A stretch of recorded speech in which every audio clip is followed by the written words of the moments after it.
All right, in this video, we're going to talk about rounding. Rounding is a skill that you should know. It should remember from previous years. Much like a lot of the stuff we've done so far in fifth grade, the new part to it is just maybe the thousands place, looking into the thousands place to help you round. As a fourth grader, I'm pretty sure when you did your rounding, you probably only went to the tenths place. You only rounded to the nearest tenth. And that's because you would have had to look to the hundredths place to round either up or down. And now we're just taking it one place value more, and going to the thousands. And so I'll put a couple of numbers on this page to look at and practice with you.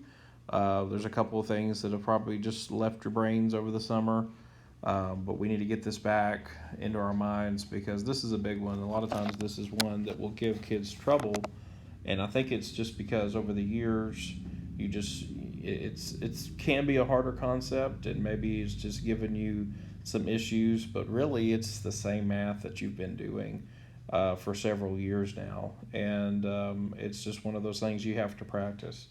Practice makes perfect. You got to do a lot of these before it finally clicks. So let's look at these two numbers. These two numbers are practically the same thing. There's a little bit of a difference. So the top one is 34 and 81 hundredths. The bottom one's 34 and 812 thousandths. Let's look at the first one. And so I'm going to look at it as far as more of a fourth grade type of a problem. I'm going to underline the 8. And I'm going to think about this being a problem where we would have to round to the nearest tenth place.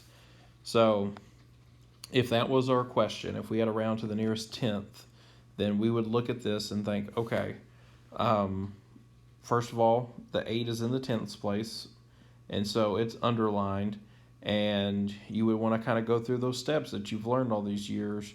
You're going to want to look to the place to the right of it, and you're going to want to circle that place. So really, your first step is again, determining which place is being rounded to. We're rounding to the nearest tenth, but then we're going to really look in the hundredths to determine that.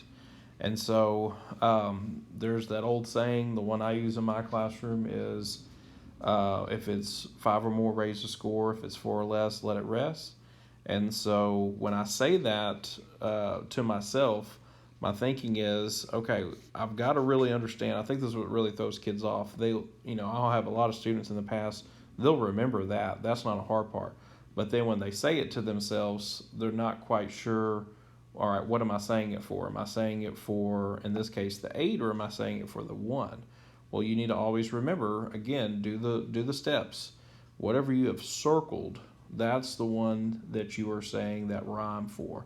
So if it's 4 or less, we're going to let it rest. If it's 5 or more, we're going to raise the score.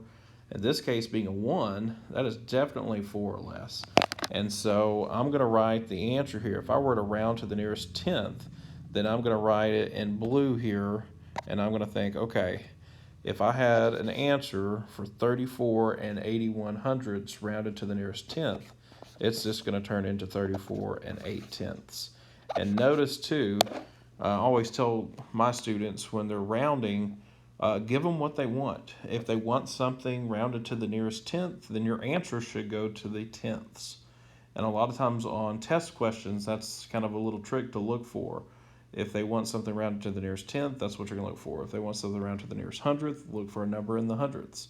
In this case, we were just wanting tenths, so that was pretty simple. All right, the bottom number. So the bottom number is 34 and 812 thousandths. And so really nothing's changing here except I'm going to move it over, and now we're going to talk about rounding to the nearest hundredth. So you may be trying this last year. More than likely you probably rounded to the nearest tenth more than anything else. And so now I'm going to underline the 1, but I'm going to have the same thought process as what we did just above it. I'm going to think, all right, if I'm rounding to the nearest hundredth, I'm going to have to really look to the place to the right of it, which is the thousandths place. And again, I'm thinking, okay, well, I am looking at that 2 for my saying, my rhyme. If it's 5 or more, I'm raising the score. If it's 4 or less, I'm going to let it rest. This happens to be one where I'm letting it rest. It's less than 4, and so I'm just going to leave it alone.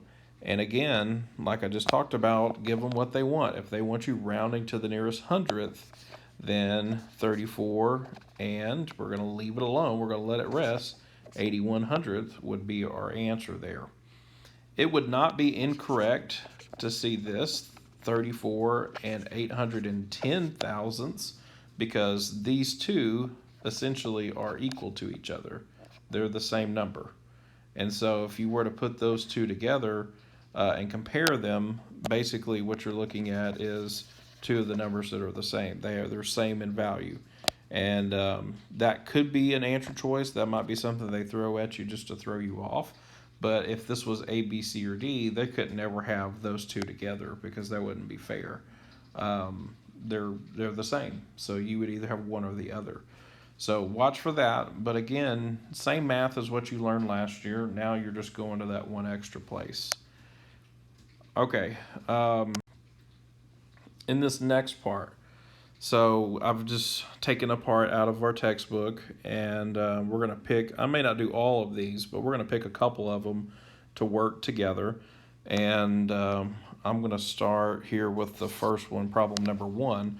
The directions say write the place value of the underlined digit, and it says round the number to the place of the underlined digit. So this would be kind of a 2-part question. Well, this would be good practice for us too, since we've already done a lot with place value. We would look at this and we would think, okay, well, first, what am I dealing with? I'm dealing with something that's a part or a piece. 782 thousandths is not even the number 1 yet, so this is a very small number. 782 thousandths, it has a 7 underlined, and so when I look at this, I'm thinking, okay, well, that 7 is in the 10th place, and so they want us to round to the nearest 10th. So I'm going to go ahead and just write 10th here. And then I'm going to think about my job here. If I was a student and I was solving this problem, what would I have to do? Well, I would think, okay, I'm rounding to the nearest 10th. My digit I would like to circle here, and I'm going to have to go pretty small with this. I've got to circle the 8. I know it's kind of hard to see, but if I'd circled that 8 there, now it comes down to my saying, my rhyme. If it's 5 or more, raise the score. If it's 4 or less, let it rest. Well, 8 is definitely 5 or more. So I'm going to raise the score, meaning I'm going to bump that 7 up by 1. And so if I'm going to round this to the nearest 10th, then my answer would be in the 10th place. And if I wanted to, I could go ahead and just put my decimal, and I could think, all right, I just really need one number here. If they want something to the 10th place, I'm going to raise the score. I'm going to raise that 7 to an 8, and my final answer would be 8 tenths. Again, I could represent it decimal 8. I could represent it 0.8. It does not matter. Both would be the same number. All right, let's look at another one. Let's come down and let's look at one that's maybe going to be a whole number, or has to deal with whole numbers. So let's look at number 5. So this number is 34 and 9 hundredths. So again, I would want my students to analyze that before they do anything. 34 and 9 hundredths looks like money to me. That could be $34.09. They want to know the place value of the 3. So that is in the tens place. And so really on this problem, they want us to round to the nearest 10. So now that we're jumping back over to a number and we're really thinking about a whole number here or something in the tens place, our math's not going to change though. We're still going to go to the place to the right. So I see a 4. We're still going to think about if it's 4 or less, we're going to let it rest, which that is the case. So if we're going to let this rest and they want something to the tens, I've got to think, well, okay, I can't just have a 3 there as my answer. They want something to the nearest tens, so if I'm going to let it rest, I'm actually going to drop this back down and change it to a 0. And so I'm really thinking about again, in the past, what you've already learned in previous years, if you're going to let that rest, you're going to drop that back down to a 0. and call it 30. 30 would be your answer there because you're rounding to the nearest 10. So don't get confused on that. That's not going to be real popular in fifth grade. You're probably going to do more rounding to either the nearest tenth or to the nearest hundredth. But it could pop up, and if it does, it's one of those things where you can't be, you know, you can't get stumped by that. That's something that you should already know coming to fifth grade. All right, we're going to do one more off this page. We're going to look at number 6. All right, that number is 4 and 276 thousandths. They have underlined the 7, which is in the hundredths place. So I'm going to write hundredths in here. And then I'm going to think about circling my 6 and just going through those steps. All right, 5 or more, raise the score. 4 or less, we let it rest. That 6 is 5 or more, so we're going to raise the score. We're going to change our 7. We're going to bump it up 1 to an 8, and we're going to call that 4 and 28 hundredths.